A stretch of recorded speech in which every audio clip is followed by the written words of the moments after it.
Hello friends, કેમ છો? મિત્રો, તમારા બધાને એક ચિંતા હશે કે મારા છોકરાનો પરીક્ષાનો સમય ચાલુ થઈ ગયો છે અને પરીક્ષાના સમય દરમિયાન એની કોઈ હેલ્થ ઇસ્યુ ન આવે, એની તંદુરસ્તી સારી રહે અને સાથે સાથે પરીક્ષામાં એ સારું પરફોર્મન્સ કરે એવી દરેક વાલીની ચિંતા હોય છે. તો મિત્રો, આવી રીતના થોડાક સિદ્ધાંતો છે જેને તમે અમલમાં મૂકશો તો બાળકની હેલ્થ સારી રહેશે, બાળકની યાદશક્તિ સારી રહેશે અને પરીક્ષામાં સારું પરફોર્મન્સ પણ કરી શકશે.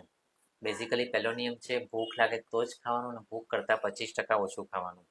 ભૂખ નથી લાગી તો બાળકને પરાણે ખવડાવશો નહીં અને બાળકનું થોડું પેટ ખાલી રહે એ જરૂરી છે, તો ખોરાક સારી રીતે પચશે. જો વધારે પ્રમાણમાં ખોરાક ખાઈ લીધું તો પછી અપચો થાય, એસિડિટી થાય, એ બધા પ્રોબ્લેમ થાય ને જેને કારણે ભણવામાં પણ ડિસ્ટર્બ થઈ જાય બાળક. સાથે એનું માઇન્ડ ફ્રેશ રહેવું જોઈએ.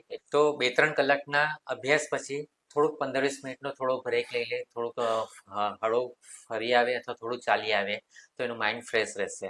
અને શારીરની સાથે મનના આરોગ્ય માટે રાતની ઊંઘ પૂરેપૂરી હોવી જોઈએ. 6 કલાકની ઊંઘ હશે તો એની રિકોલ મેમરી સારી રહેશે અને યાદશક્તિ સારી રહેશે. એ ઉપરાંત તમે અમારી પ્રોડક્ટ છે એનર્જી ડ્રોપ, એનો પણ ઉપયોગ કરી શકો. રાત્રે સૂતી વખતે બાળકના નાકમાં 2 ટીપાં નાખી દો તો એનાથી એને ઊંઘ પણ સારી આવશે, મન શાંત રહેશે અને યાદશક્તિ સારી રહેશે. તો બસ મિત્રો, આટલું થોડુંક ધ્યાન રાખશો તો બાળકની હેલ્થ સારી રહેશે, યાદશક્તિ સારી રહેશે અને પરીક્ષામાં સારું પરફોર્મન્સ કરી આપશે. ધન્યવાદ.